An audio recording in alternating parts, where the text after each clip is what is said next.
దీర్ఘకాల వ్యాధులకు 20 ఏళ్ల అనుభవం ఉన్న అత్యుత్తమ హోమియోపతి వైద్యం మాస్టర్ హోమియోపతి. నమస్తే, వెల్కమ్ టు ఐ డ్రీమ్. నేను లక్ష్మీ దుర్గా. తెలంగాణలో ఎన్నికల ఫలితాలు మనం చూస్తూనే ఉన్నాం. ఎందుకంటే బీజేపీ 111 స్థానాలు ఇక్కడ పోటీ చేసి కేవలం 8 స్థానాలు మాత్రమే కైవసం చేసుకుంది. ఇక బీఆర్ఎస్ సెకండ్ ప్లేస్ లో ఉంది. కాంగ్రెస్ అత్యధిక మెజారిటీతో గెలిచింది. సో బీజేపీ 8 స్థానాలకు మాత్రమే పరిమితం అవడానికి అసలు కారణాలు ఏంటి అని విశ్లేషించుకునే పనిలో పడింది అన్న వార్తలు వస్తున్నాయి. సో ప్రస్తుతం ఇదే అంశంపై మనతో మాట్లాడడానికి ప్రముఖ అనలిస్ట్ పురుషోత్తం రెడ్డి గారు ఉన్నారు. మాట్లాడు సార్. నమస్తే. నమస్తే అండి. సార్, ఎలక్షన్స్ రిజల్ట్స్ వచ్చిన తర్వాత ఏదైతే ఏ పార్టీ అయితే ఓటమి పాలవుతుందో, అతి తక్కువ సీట్లు అనుకున్న దానికన్నా తక్కువ సీట్లు గెలుచుకుంటుందో ఖచ్చితంగా వాళ్ళు విశ్లేషించుకునే పరిస్థితులు ఉంటాయి సార్, ఎక్కడ తప్పు జరిగింది ఏంటి అని చెప్పి.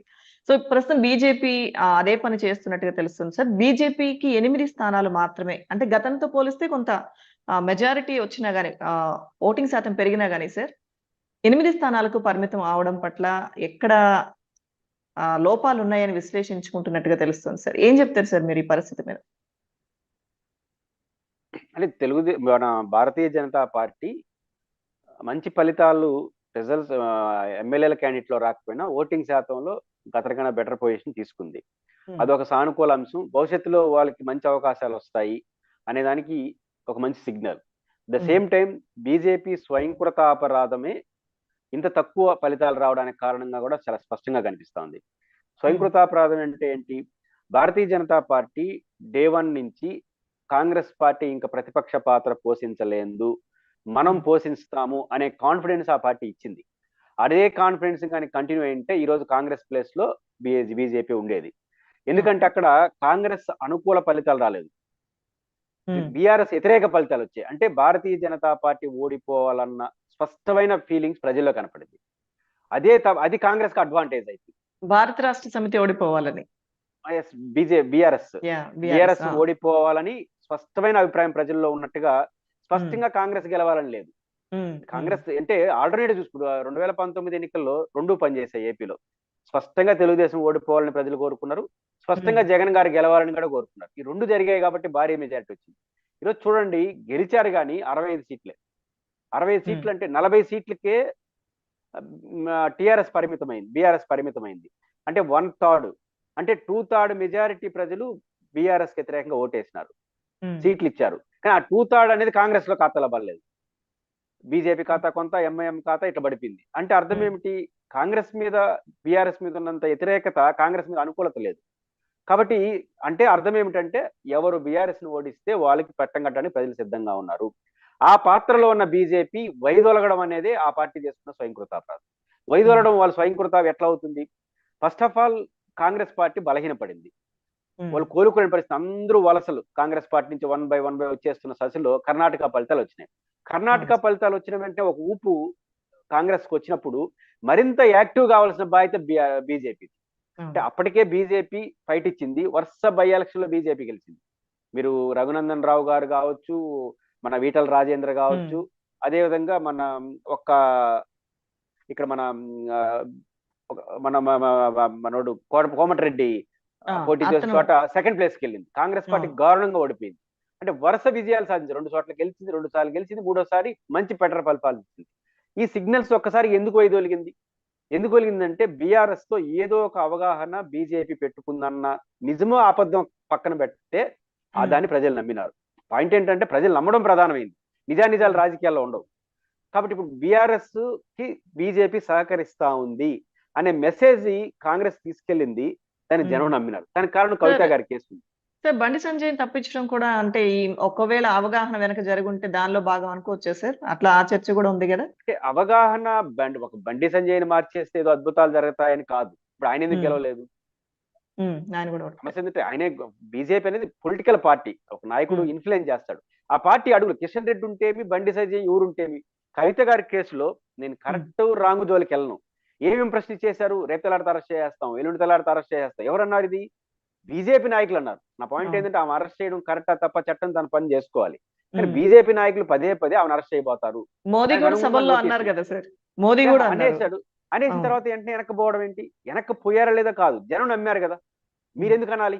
చట్టం తన పని చేసుకోని పోయేటప్పుడు మీరు మౌనంగా ఉండాలి. చేసేపోతారు అరెస్టు అని మీరు అనేశారు. అనేసి నోటీసులు ఇచ్చేసినారు, మళ్ళీ సైలెంట్ అయిపోయినారు. అంటే ఏమనుకోవాలి దీన్ని? ఖచ్చితంగా మీరు అవగాహన భావం చేసి అనుకోరా? రెండోది ఎలక్షన్ కమిషన్ చూడండి, ఎలక్షన్కి ఒక నెల ముందు రైతు భరోసా ఇవ్వకూడదని విధానం అంటుంది, ఎలక్షన్ 2 రోజుల ముందు ఇచ్చేయమంటుంది. అంటే ఎలక్షన్ కమిషన్ వీళ్ళందరూ కూడా ఫేవర్ అయిపోయారని, అంటే జనం నమ్మినారు బీజేపీ ఓడిపోబోతా ఉంది కాబట్టి కనీసం కాంగ్రెస్ పార్టీ గెలవకూడదు, శత్రువు మిత్రువు అనే ధోరణి ఒకటి. మీరు అన్నట్టు రేవంత్ రెడ్డి మన కిషన్ రెడ్డి గారిని పెట్టడం ద్వారా, కిషన్ రెడ్డి ఎవరు? రెడ్డి కులం. కాబట్టి కాంగ్రెస్ పార్టీ వైపు రెడ్లు ఉన్నారు కాబట్టి దానిలో 4 ఓట్లు చీల్చడం కోసం ఏమైనా ఇట్లా చేసినాడేమో అనేది ఒక మెసేజ్. ఈ పవన్ కళ్యాణ్ నయ్యా పైసా ప్రయోజనం లేని పవన్ కళ్యాణ్ తీసుకెళ్ళి ఆడ పెట్టుకొని, పవన్ కళ్యాణ్ కూడా ఎందుకు పెట్టుకున్నారు అంటే పవన్ కళ్యాణ్ ఓట్లు తెలుగుదేశం పార్టీ తెలుస్తాడేమో, ఆ రకంగా కాంగ్రెస్ కు పోకుండా అడుగు, అంటే ప్రతి అడుగు ఒక అనుమానం.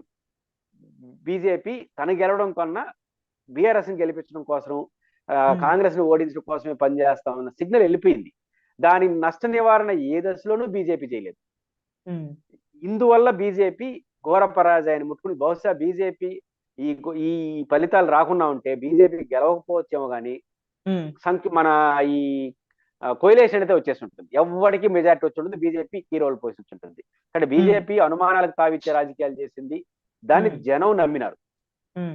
బీజేపీ చేసిన వ్యవహారాలన్నీ బీఆర్ఎస్ కోసమని, కాంగ్రెస్ వ్యతిరేకం కోసమని, తను ఫీల్డ్ నుంచి వెళ్ళిపోయిందని భావించారు కాబట్టి ప్రజలు నమ్మినారు. ప్రజలు నమ్మేసిన తర్వాత ఇంకా ఏమీ చేయలేని పరిస్థితి. సార్, వీళ్ళు ఓడిపోవడానికి కూడా అంటే బండి సంజయ్ గాని, దుబ్బాకలో రఘునందన్ రావు గారు కానీ, అరవింద్ గారు కానీ, ఇట్లా వీళ్ళు బీజేపీకి అంటే తెలంగాణలో వీళ్ళే మెయిన్ అంటే కీ రోల్ ప్లే చేస్తుంటారని అనుకునే నేతలు కూడా వీళ్ళు ఓడిపోవడానికి కూడా కారణాలు అవేనా సార్? అవే అనుకోవచ్చా?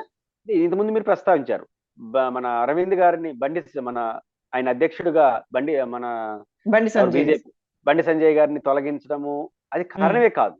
జనం అట్లా అనుకున్నారు, వీళ్ళు అట్లా చేస్తున్నారంటే కిషన్ రెడ్డి పెట్టి మంచోడు, రెడ్డి కులం కాబట్టి రెడ్డి ఓట్లు 4 జీల్ కాంగ్రెస్ ఇష్టపడతాడని దాన్ని నమ్మినారు తప్ప ఈ లీడర్ల పాత్ర ఉండదు.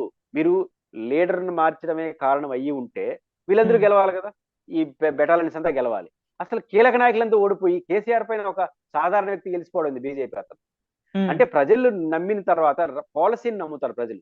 మన నాయకత్వం వహిస్తున్న భారతీయ జనతా పార్టీ నా కోసం పనిచేస్తా ఉందా లేదా ఇతరుల కోసం పనిచేస్తా ఉందా అని చూసినప్పుడు ఆ పార్టీ చేసే అడుగులు బీఆర్ఎస్ కోసం పనిచేస్తామని తప్ప తన కోసం కాదని వాళ్ళు కూడా నమ్మినారు. నమ్మేసిన తర్వాత లీడర్లు గాను ఓడించి పడేసినారు. అది కీలకం, అంటే పొలిటికల్ డెసిషన్ కీలకం తప్ప నాయకుడు కాదు. కాబట్టి బండి సంజయ్ ఆ ప్లేస్ లో ఉన్నా కూడా ఏమీ చేసి ఉండలేడు, ఆయనే గెలవలేని ఇంకా పార్టీని అటు గెలిపిస్తాడు. కాబట్టి ఈ క్లియర్ బీజేపీ వ్యవహార శైలిని ప్రజలు అనుమానించారు. ఇప్పుడు దేశవ్యాప్తంగా కాంగ్రెస్ ఉన్న రాష్ట్రాలను గెలిచిపోయినారు కదా, ఛత్తీస్గఢ్ కానీ రాజస్థాన్ మధ్యప్రదేశ్ లో అయితే 2 డిసడ్వాంటేజ్. ఒకటి, కాంగ్రెస్ పార్టీని లాక్కొని అధికారాన్ని చలాయించారు. యాక్చువల్ గా గత ఎన్నికల్లో కాంగ్రెస్ గెలిచింది, అక్కడ ఫిరాయింపులు దాన్ని ప్రోత్సహించారు, అది ఒక చెడ్డ పేరు. రెండోది, అధికారంలో ఉన్న పార్టీ బీజేపీ అయినా 2 చెడ్డ పేర్లు ఎదుర్కొని బీజేపీ అధికారాన్ని నిలబెట్టుకునింది, కాంగ్రెస్ ఉన్న చోట లాక్కునింది. అంత పర్ఫార్మెన్స్ చూపించిన పార్టీ తెలంగాణలో ఓడిపోయిందంటే ఒక అనుమానం వచ్చింది, ఆ అనుమానాన్ని ప్రజలు నమ్మినారు. అనుమానంతో కూడుకున్న రాజకీయాలు చేసేసిన తర్వాత సంజయ్ అయితేమి, కిషన్ రెడ్డి అయితేమి, మోడీ అయితేమి ఎవడైనా ఓడిపోతాడు. కాబట్టి వ్యక్తులు మార్చడం కాదు, పాలిటిక్స్ మారాయి, దానికి అనుగుణంగా వాళ్ళు వ్యవహరించారు, దాని ఫలితం వచ్చింది. కాబట్టి కీలక నాయకులు ఓడిపోయినారు.